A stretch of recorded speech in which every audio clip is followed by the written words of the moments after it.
Okay, welcome back to Kamusta Ka Brew. For this segment, we're having coffee talk with an influencer, someone I've met probably for almost a decade already. Our guest today is the president of Airspeed International Corporation, which is a logistics company, and she'll explain more and she'll share more about her journey also. Kasi 35 years eh. How can a business thrive this 35 years and overcoming whatever challenges, especially this recent pandemic, especially as we've been doing marketplace ministry, some of the businesses closed down and hindi pa umaabot sa ganung tenor, hindi pa umaabot. That's why without further ado, let's welcome Miss Rosemarie Rafael. Maraming salamat, Tommy. This is really an honor and I'm so happy to be here with you and to talk about the challenges or really leading a company that will last for more than 35 years or so. So as you mentioned, I founded Airspeed International probably 36 years ago, and we started with 6 people lang, and I just counted it yesterday and we're running to our 850. So, hindi yun ganun karami compared to the other conglomerates or what, but that's not what a business is all about. I've always believed that we have been in this business for this long, mainly because we never gave up. We never give up. We are persistent in the things that we have to pursue. And pinaka-importante doon, yung mga tao na nasa sayo. Pinaka-importante that you share one vision, one mission, one heart, one team for one goal. Importante yun eh, because I've always believed that there has to be like a harmonious relationship within the company or within any organization or within a family. Napaka-importante na there is harmony.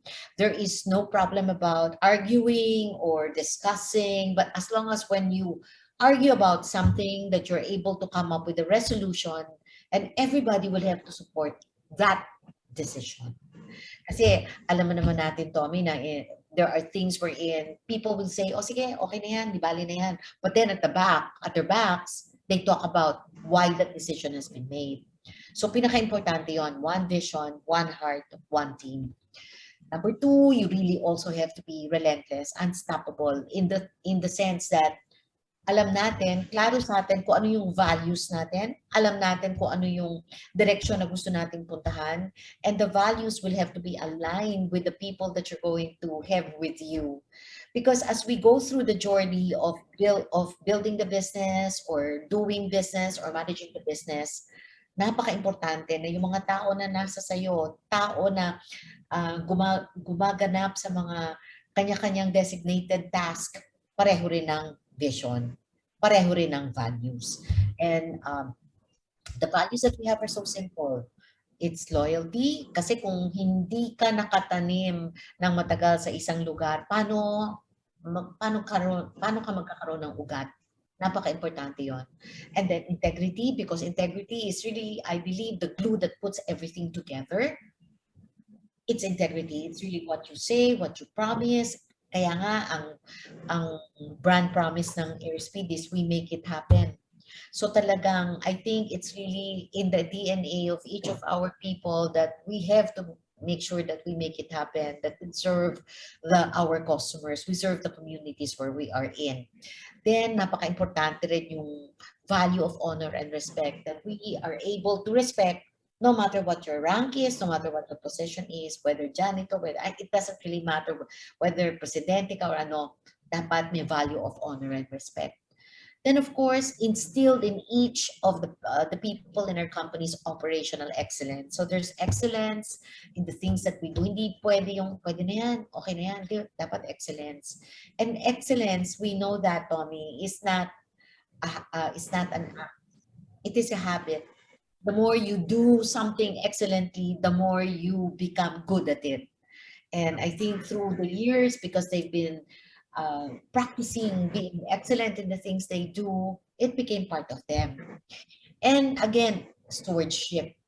Bakit? Kasi binigay lang sa atin itong mga resources na to ng Panginoon eh. So we really have to take care of what has been endorsed to us and given us. So to me, I am a steward of all the people that have been entrusted to me by the Lord during this period. While they are with me, I'm the steward. I take care of the people who are with me. And not only the people, but also the resources that have been given to us na kailangan talagang palaguin, pagandahin, because God has given us the skills and the talents to be able to create wealth. And then we need to be able to do that, to be profitable, to be sustainable and scalable, to be able to serve in the communities that we have. As I said, ang mantra namin is building the business, because we need to build the business and be sustainable, scalable, and profitable to be able to build communities, to be able to give into the communities, to engage in communities. And of course, by doing this, by building lives, because it's all about lives and lives matter. Thank you, Tita Ut, for sharing that. Kasi ano nga I remember kasi I took this course on foundations of business strategy. You answered actually 2 circles of it. Sabi niya, before you discover the business strategy, you have to answer these 3 questions, which is you said mission, values, and capabilities. I'll ask on that also. Well, balikan ko yung values kasi you said lives, which is you sum up lives on the values on loyalty, integrity, values, tama ba? Values, excellence, and stewardship. So just for everyone to get to follow lang lives kasi yung core values nila. I want to ask, because you already started with the mission and values, kasi foundations daw ng business strategy. What is the core capabilities of Airspeed that allowed you to last this long? Kasi capabilities it's part of the business strategy. For it to last this long, what is the capabilities of Airspeed? Actually, Tommy, that's a very good question, because when I think back, ano nga ba? Bakit nga ba nandito pa rin kami up to now? And to think of it, the industry that I am in is a male-dominated industry. When I started in the industry, I think I was one of the very, very few, maybe mabibilang mo sa isang kamay mo, ang women who are leading a company. And I think what's the core capability? It's really being relentless. It's really being unstoppable. That no matter what the challenges or the task at hand, we don't give up. And then there are times I'd like to look at pandemic right now when we started a year ago, no? It's a first. It's a first time for I believe everyone that something like this happened, and that it's still happening at the moment. And there were things that happened during the first lockdown that hindi ko alam. Hindi ko alam kung anong gagawin ko. And during this journey of building up the company, ang dami ring hindi ko alam na kailangan mong alamin, kailangan mong pag-aralan. So anong ginawa namin?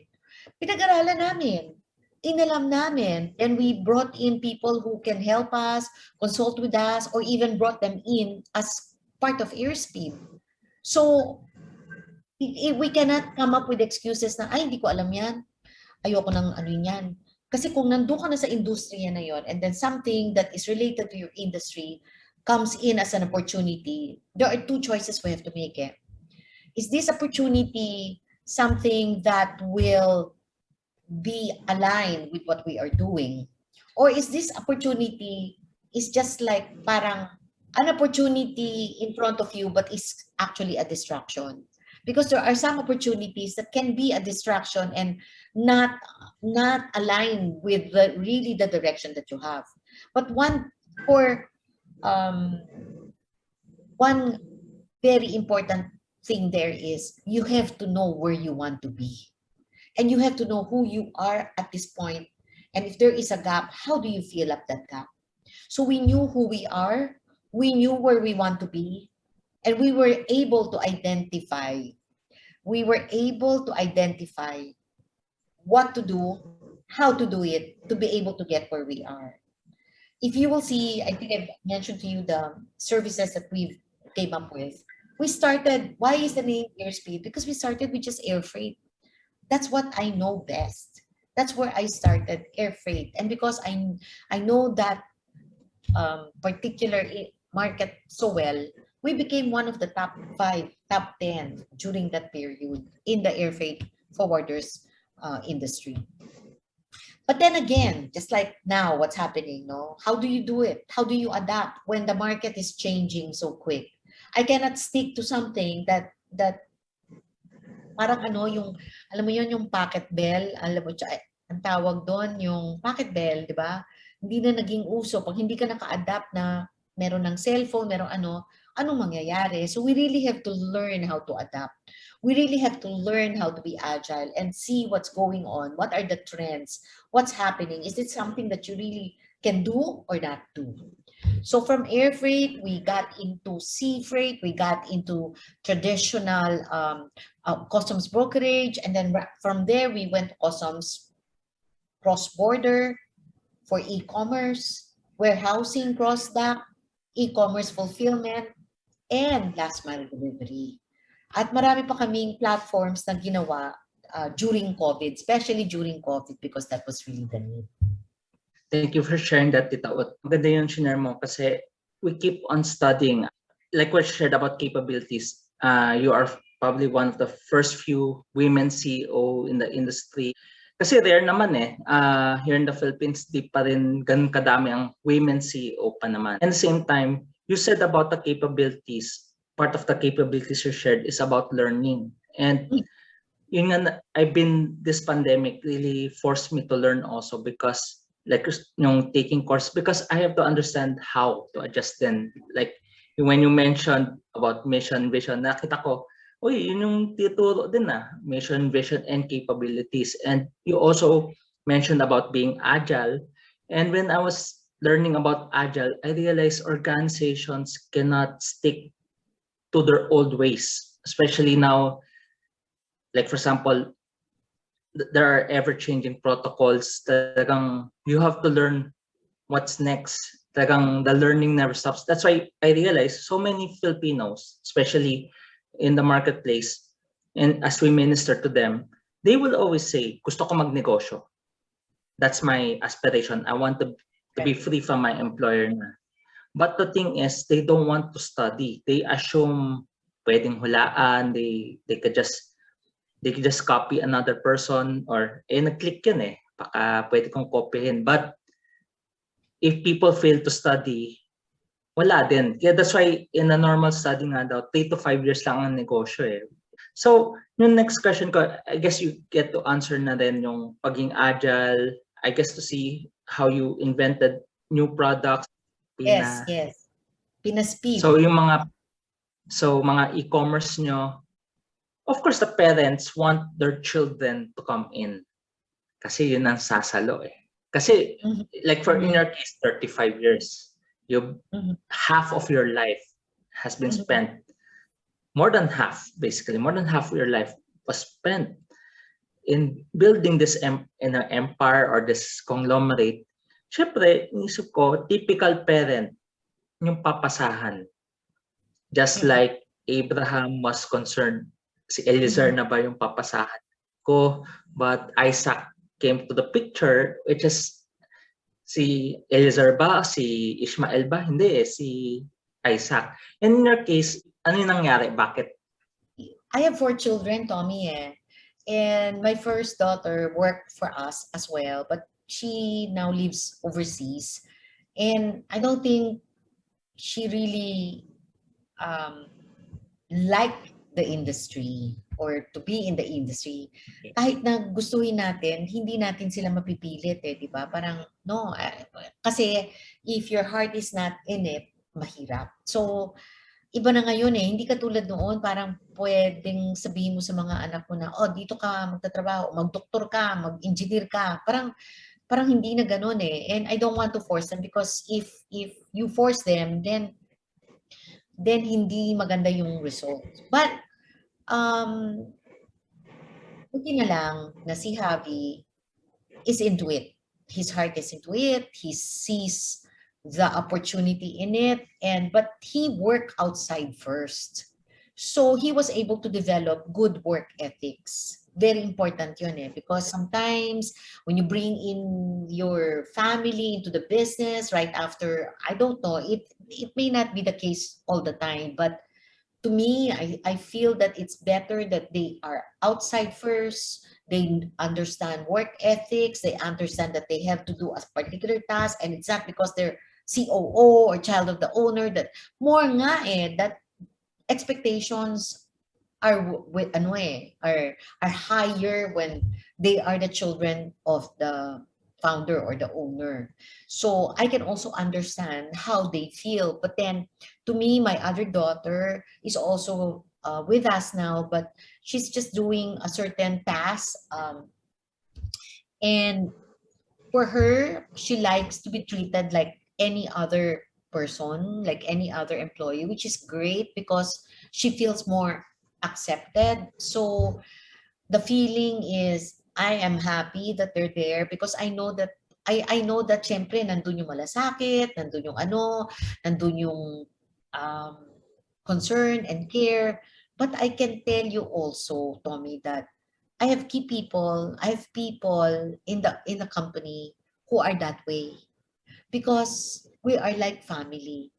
Kaya natutuwa rin ako na kahit papano, I see them, I see the malasakit, I see the concern. During pandemic, we had to do a 3-day work week or 4-day work week because I wanted to keep everyone. So I didn't want to let go of people. I wanted to keep everyone. So we were able to come up with that kind of arrangement. And what happened, and I see it, is that they just gave in their best without really counting the days or really counting the hours because they love what they do and they are there to really make sure that the company stays afloat. Because during COVID, during that time, wala may alam kung anong gagawin eh. Parang na-shock na lang kami lahat eh. But the key, and I can say this because it happened to us, is to stay calm and really, it's to me, it's really hearing from the Holy Spirit because we got discernment and we got wisdom on what we needed to do. And we were able to do things that we didn't know we could do. So thank you, Tita Ut, for that. At least you gave a certain advice on family members na para hindi ma-spoil work for others to develop those particular values or skills or discipline before joining kasi you're not planning naman to destroy your empire pang ganun, you're planning that na when they're ready well, like your daughter, she just want to be treated like everyone else, which is good. So Yeah. there's a certain parang na talagang there's a certain value already na alam mo na this person cares about the company. That's why kapag inalaw niya yung parang special treatment, it will not be good for the organization. How would you advise those businesses, let's say nag-start out pa lang or hindi pa ganun financially stable or not high earning? Syempre, you cannot afford to get people. Ang default mode mo to get your family member. Pero ang tingin naman ng family member, hindi mo naman babayaran, dadayain nakawalan lugi naman ako, ito papay ko sa negosyo. How would you advise those people who have businesses but they don't have the people? How can they help parang ma-convince yung family members na parang hindi feeling dinaya eh. Kasi that's the perception eh. That's why children refuse to join their family business kasi ipot yung parents ko, baba ang sweldo, ang ganun. They have those complaints. How would you advise, especially right now that people are going to be forced to go into business with the unemployment that's about to happen again? I get kahit nga former boss ko sabi niya medyo mahirap kasi they have to let go some people. Now that people are going to business but you need people, how do you involve your family members without feeling na dinadayong sila? Kasi sa akin, start with what you have. If let's say ito lang ang meron ka, then umpisahan mo sa kung anong meron ka. Kung kulang ang pera mo, then magkano meron ka para umpisahan mo doon. start with what you have, because everybody has something to start with. Now, if you would like your family members to be involved, I will not force them. I mean, there are other people you can probably employ who will be more willing to help you, but for family members, it's more difficult, Tommy. The way I see it, if you involve a family member and something happens with your business, then your relationship is also affected. No, you start with a business and then your personal relationship is affected. So I would rather stay away from that. And then sisisihin ka pa because sinabi mo kasi sa akin, sumama ako dito. Hindi, ikaw pa ang may mali. So mahirap yung ganun. Kailangan join forces. Okay. So like, okay, let's do it together. But if you're just going to force someone, wag na lang. Masisisi ka pa later on. Okay. And to me, it's always better to start with something wherein you can really weigh the good and the bad, the pros and the cons. If you're going to go through this and this is how much you're going to lose without even having the capital to do it, why do it? Start with something muna. Look at your pros and cons, because if it's going to affect your personal relationship with your family, why risk it? I think I'd rather keep my personal relationship with my family than build a business. I can do it on my own first or hire somebody. And then if they nakita nila, wow, doing very well and they want to join, then sila na sabi, hindi ka masisisi later on. Diba? Kailangan join efforts eh. Okay, thank you for that advice. Actually, that's very nice advice. The non-traditional advice kasi iniisip ng family, syempre, na-start the business, dapat involved ka kasi pamilya tayo. Pero kasi iniisip ko involve your family, baka discounted rate kasi iniisip lagi na laking discount yan. Pag siyang involved, parang may mauutusan ka na agad. But it's a good advice also. Rather than a family member, start what you have, probably partner with someone who is willing actually, na hindi family member. Kasi minsan talagang madugo sa family. Thank you for that advice. It's a very timely advice. At least for those people who are really considering their family members na medyo di man ganun kalaking negosyo, something for them to consider. Para lang you want to preserve the family than the business. Yes. Kasi mahirap na masira ang family. Yung business, pwede mag-start all over pa rin eh. What's your advice to professionals? Well, professionals, businessmen, especially this season, what are your advice? Kasi going back, kaya nga 500 plus days na, it is a good reminder. This is now the situation. Well, it's a blessing if things go back to the old normal, but I doubt. I think it's more of next normal na tayo. We're going to the next normal eh. Malabo na yung old normal. What's your advice right now to those people? Kasi I've seen people who are parang paralyzed pa rin eh. Parang paralyzed pa rin na parang umaasa na babalik sa old normal. Ako naman, ang perception ko, maybe a part of the old normal can come back, but the best practices of the new normal will continue on. So it's something next normal na. What's your advice to those people during this season?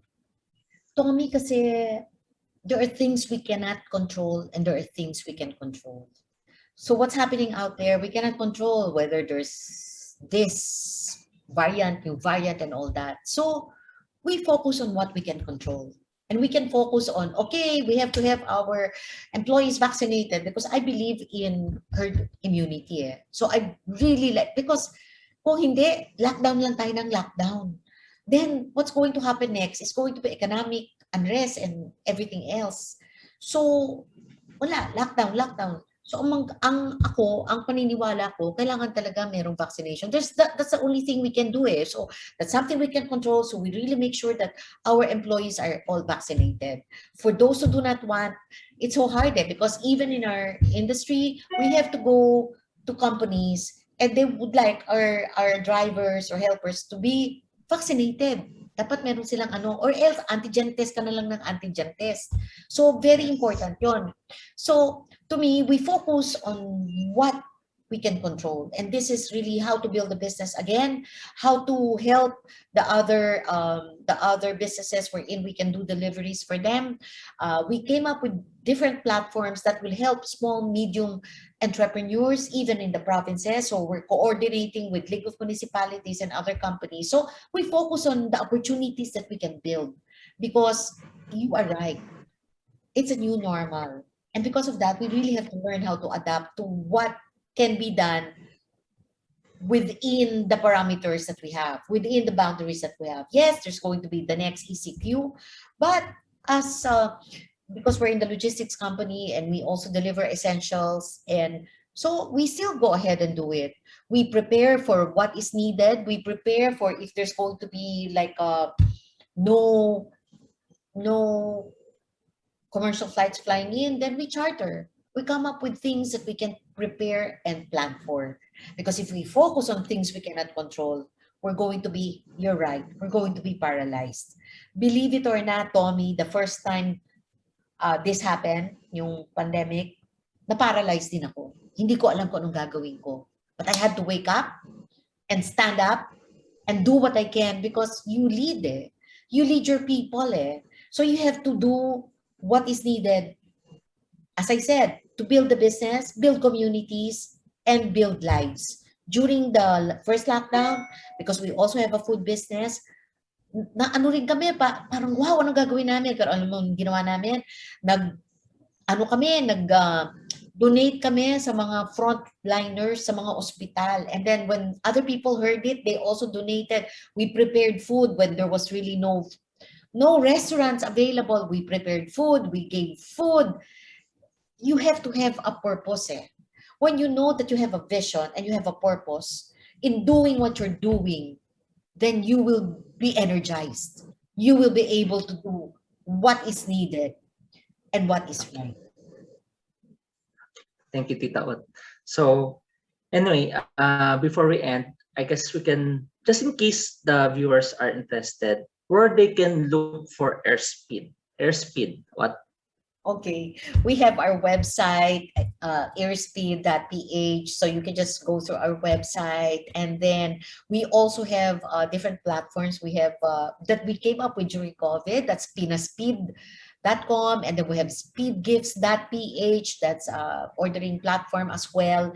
And then we have Unbox Me for people who would like to buy from overseas to bring in items from Los Angeles. Usually it's from America to bring into the Philippines by air.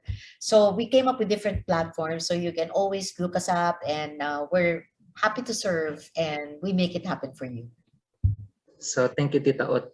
So, well, the situation will paralyze us, like what she shared, but she is dealing with a lot of lives, not just the family, but the employees. So she has to wake up out of it also.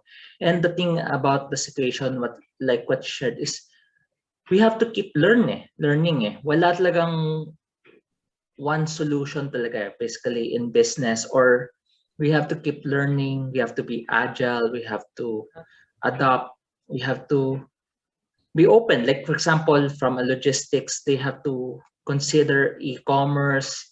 Kasi yun yung situation eh. That's why I believe it's a problem, it's a pandemic, it's a problem, but it's also a preparation for other opportunities for all of us. So thank you for joining us in this coffee talk with our influencer today, Rosemarie Rafael. So hope you join us again to our next interview. God bless everyone. Maraming salamat, Topi, at magandang araw sa inyong lahat.